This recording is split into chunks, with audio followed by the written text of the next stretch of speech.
দেখি আমরা তারা আরেকটা রাজনৈতিক দলের মার্কা দেখি এবং কোনো আইনগত বাধা না থাকার কারণে আমরা আমাদের জায়গা থেকে শাপলা জাতীয় প্রতীক হিসেবে জাতীয় প্রতীকের যেটা একটা অংশ সেটাকে আমরা আমাদের মার্কা হিসেবে চেয়েছি।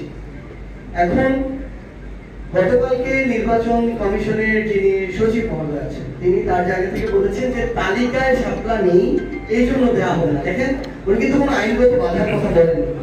তো আমরা তো আজকে থেকে কয়েক মাস আগে আবেদন করেছি, এই আবেদনের পরবর্তীতে এই তালিকা সংশোধন হয়েছে এবং তারা যদি চায় যে কোনো মুহূর্তে এই তালিকা সংশোধন করতে পারে, তাহলে এটা তো তাদের কাজ ছিল যে তালিকায় কোনো মার্কা যোগ করবে না বিয়োগ করবে, এটা তো তাদের কাজ।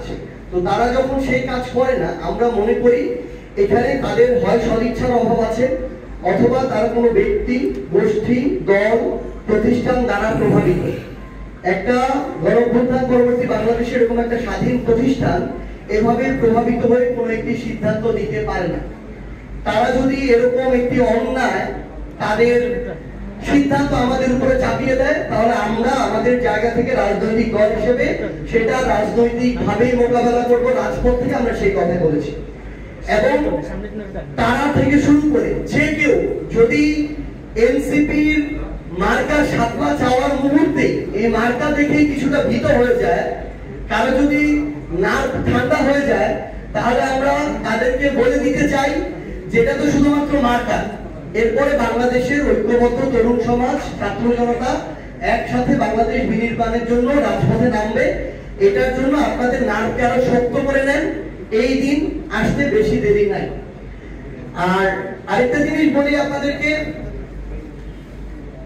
আমরা আমাদের জায়গা থেকে একদম স্পষ্ট করে বলি, শুধু আমাদের প্রণব ভাই নয়, বাংলাদেশের যত শহীদ রয়েছে আমরা প্রত্যেক শহীদের তাদেরকে যেভাবে হত্যা করা হয়েছে আমরা এটা বিচার চাই।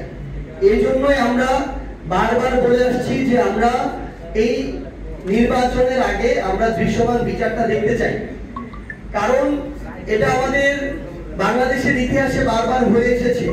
একটা জিনিস যখন আদায় করার তখন আদায় না করতে পারলে পরবর্তীতে অনেকেই অনেকভাবে ক্ষমতা এসে সেগুলো ভুলে যায়, সেগুলো আর করে না, তখন নিজস্ব রাজনৈতিক এজেন্ডা বাস্তবায়ন করে।